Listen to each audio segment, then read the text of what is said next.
Students, आज का जो वीडियो है बहुत इम्पोर्टेंट है। ये ऐसे टॉपिक पर है जिसमें जनरली सभी स्टूडेंट्स को बड़ा कन्फ्यूजन होता है। This is based on electrostatic properties of conductor. Conductor पर जब चार्ज इंड्यूस होता है तो उसका इंड्यूस चार्ज का पोटेंशियल कैसे लिखते हैं। एक कंडक्टिंग शेल के अंदर दूसरा कंडक्टिंग शेल है तो वहाँ पर चार्ज डिस्ट्रीब्यूशन कैसे होता है, उस चार्ज डिस्ट्रीब्यूशन के कारण पोटेंशियल कैसे लिखा जाता है। और ये क्वेश्चन जेईई एडवांस में हमेशा पूछा जाता है। इस बार भी मल्टीपल करेक्ट में जेईई एडवांस में क्वेश्चन आया है। तो स्टूडेंट्स, आज के वीडियो को बहुत ध्यान से देखिएगा और अगर आपको अच्छा लगे तो अपने फ्रेंड्स के साथ भी शेयर कीजिएगा। उनसे भी कहिएगा कि चैनल को सब्सक्राइब करें, बिकॉज आपके जो कमेंट्स आएंगे, आप जिस तरीके से मुझे बताएंगे, अपने टॉपिक्स बताइएगा कि नए किस टॉपिक पर मैं वीडियो बना सकता हूँ आपके लिए, वही मुझे एनकरेज करेगा, वही मेरी मोटिवेशन है और कुछ नहीं चाहिए। तो आप डेफिनेटली वीडियो को लाइक और चैनल को सब्सक्राइब कीजिएगा। आप ये वीडियो देखिए, कोई डाउट हो तो फिर आप कमेंट सेक्शन में बताइए और अपना जो कन्फ्यूजिंग टॉपिक है जिसमें आपको कन्फ्यूजन होता है वो भी आप कमेंट कर दीजिएगा। I will try to make next video from one of those topics जो आप कमेंट्स में बताएंगे। Okay, so watch this video. Conductors पर एडवांस में बहुत फ्रीक्वेंट क्वेश्चन आते हैं, तो आज मैं आपको बताने जा रहा हूँ potential due to induced charge on a conductor. एक कंडक्टर पर जो इंड्यूस्ड चार्ज होगा उसके कारण कितना पोटेंशियल उस पर डेवलप होगा। सो देखिए, let's say this is a conductor और इस कंडक्टर के सामने आपने यहाँ पर कोई चार्ज रख दिया है। अब ये जो कंडक्टर है ये पॉजिटिव चार्ज है हमारे पास, तो ये कंडक्टर्स के फ्री इलेक्ट्रॉन्स को अपनी तरफ पुल करेगा, तो कंडक्टर का लेफ्ट वाला सरफेस निगेटिवली पोलराइज्ड हो जाएगा और राइट वाले सरफेस पर क्योंकि इलेक्ट्रॉन कम हो गए तो पॉजिटिवली पोलराइज हो जाएगा। तो अब इस कंडक्टर पर कुछ चार्ज आ गया है अभी भी न्यूट्रल, टोटल चार्ज अभी भी 0 है क्योंकि चार्ज कंडक्टर के अंदर ही था, ये बस पोलराइज हो गया। तो अगर आपको ये बताना है कि इस कंडक्टर का पोटेंशियल कितना होगा, तो पूरे कंडक्टर का वही पोटेंशियल होगा जो इसके सेंटर C पर होगा।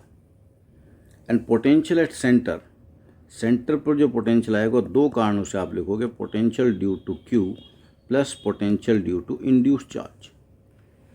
और सेंटर पर अगर आप देखें तो सेंटर हर पॉइंट से इक्वल डिस्टेंस पर है। अगर वो इक्वल डिस्टेंस पर है तो जितना पॉजिटिव चार्ज है उतना ही निगेटिव चार्ज, तो जितना पॉजिटिव चार्ज का पोटेंशियल उतना ही निगेटिव चार्ज का पोटेंशियल, तो सेंटर पर इंड्यूस्ड चार्ज का पोटेंशियल 0 होगा। सेंटर पर जो पोटेंशियल होगा वो केवल उस चार्ज Q के कारण होगा।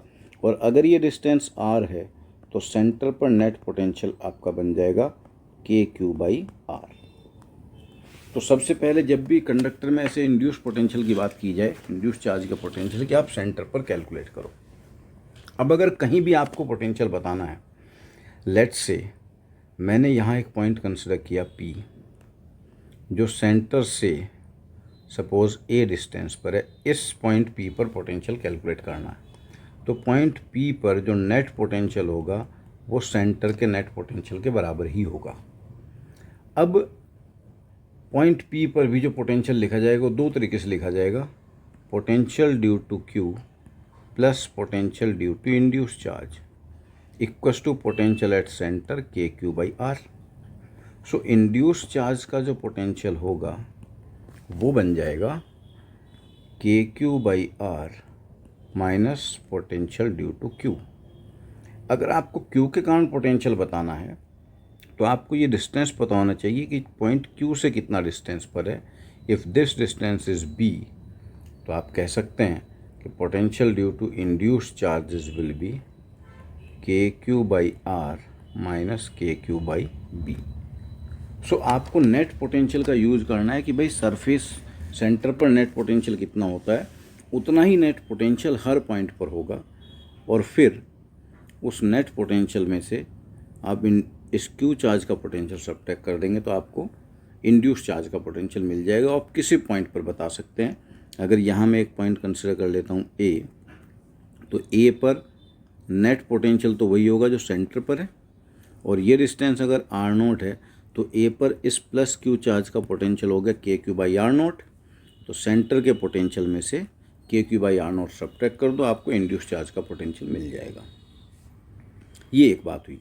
अब दूसरी बात ये है कि अगर हम इस कंडक्टिंग स्फीयर को अर्थ कर दें, ग्राउंड से कनेक्ट कर दिया, ये हमारे पास कंडक्टिंग स्फीयर है, इसकी अर्थिंग कर दी गई और इसके सामने यहाँ चार्ज रखा है। तो अब जब आपने इसको अर्थ से कनेक्ट कर दिया, सेंटर से अगर इसका डिस्टेंस स्मॉल आर के बराबर है, तो अब इस चार्ज पर कंडक्टर पर कितना चार्ज इंड्यूस होगा। मान लीजिए इस पर चार्ज आ गया क्यू डैश। इस कंडक्टर पर चार्ज क्यों आया होगा, रेडियस हमने कैपिटल आर मान लिया, क्योंकि इस कंडक्टर का जो नेट पोटेंशियल है वो क्या होना है, ज़ीरो। अब आप कहेंगे कि सर नेट पोटेंशियल जीरो लिखना है, तो क्यू डैश के कारण तो मैं लिख दूंगा, वो होगा के क्यू डैश बाई आर। लेकिन इस प्लस क्यू के कारण कैसे लिखें, क्योंकि कंडक्टर का हर पॉइंट अलग अलग डिस्टेंस पर है। तो जब कंडक्टर का हर पॉइंट अलग अलग डिस्टेंस पर है इस स्फीयर का, आपको केवल ये देखना है कि इस स्फीयर का सेंटर कितना दूर है। जितना सेंटर पर ये क्रिएट करेगा वही नेट पोटेंशियल इसके हर पॉइंट पर होगा। तो हम सेंटर पर नेट पोटेंशियल लिखेंगे, हर अलग अलग पॉइंट पर नेट पोटेंशियल लिखने की ज़रूरत नहीं है। Plus K Q by small R, इसको जीरो कर दो तो क्यू डैश की वैल्यू आ जाएगी minus Q capital R by small R. ये एक ग्राउंडेड कंडक्टर पर चार्ज कैलकुलेट करने का तरीका है। अब अगर कंसेंट्रिक कंडक्टर हो गए, लाइक ये कंडक्टिंग स्फीयर है, इसके बाहर एक और कंडक्टिंग स्फीयर है, इस कंडक्टर पर आपने चार्ज दिया है Q, इसको चार्ज दिया लेट से 2Q। तो पहले तो आपको इस पर चार्ज डिस्ट्रीब्यूशन पता होना चाहिए। चार्ज डिस्ट्रीब्यूशन कुछ ऐसा होगा, भाई कंडक्टर के सरफेस पर जो कंडक्टर को हम जो भी चार्ज देते हैं वो सारा सरफेस पर चला जाता है। तो इनर कंडक्टर का सारा चार्ज इसके आउटर सरफेस पर होगा। और भी अच्छा होगा अगर आप इस आउटर स्फीयर को थोड़ा सा थिक बना दें। ये थिक स्फीयर है, यहाँ मटेरियल लगा हुआ है, ये रेडियस स्मॉल ए है, आउटर स्फीयर का इनर रेडियस बी है, आउटर स्फीयर सी है रेडियस। अब मान लीजिए आपको बताना है कि इंड्यूस चार्जेस क्या होंगे। तो जो अंदर वाले पर प्लस चार्ज जो बाहर वाले के इनर सरफेस पर प्रोड्यूस करेगा माइनस चार्ज, और वो माइनस क्यू प्रोड्यूस करेगा तो बाहर आ जाएगा प्लस क्यू, तो क्यू प्लस क्यू बाहर टोटल चार्ज हो जाएगा 3Q।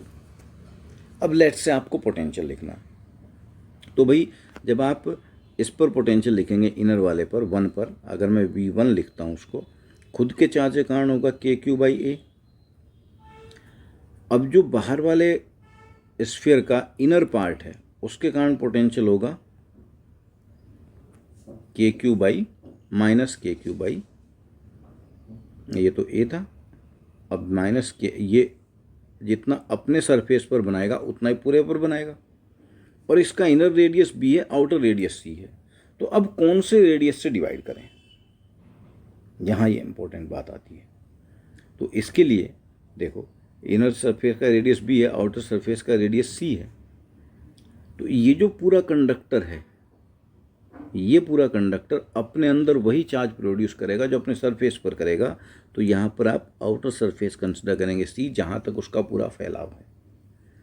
फिर प्लस K3Q बाई C, तो टोटल जो आ जाएगा वो आ जाएगा KQ by A plus 2KQ by C।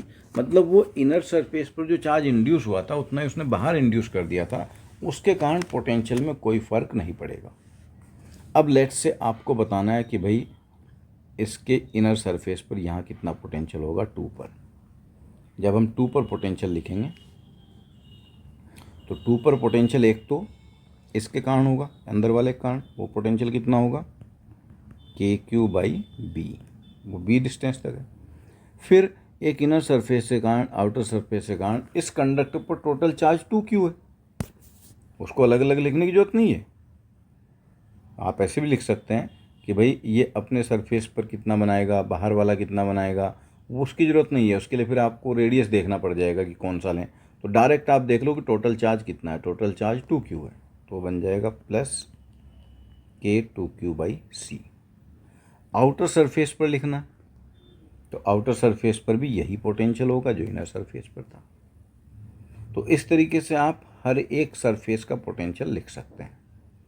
इनमें से अगर किसी एक को ग्राउंड से कनेक्ट कर दिया, अब मैं कहता हूँ कि ये कंडक्टिंग स्फीयर है जिसका रेडियस a है, इसको चार्ज q दिया गया था।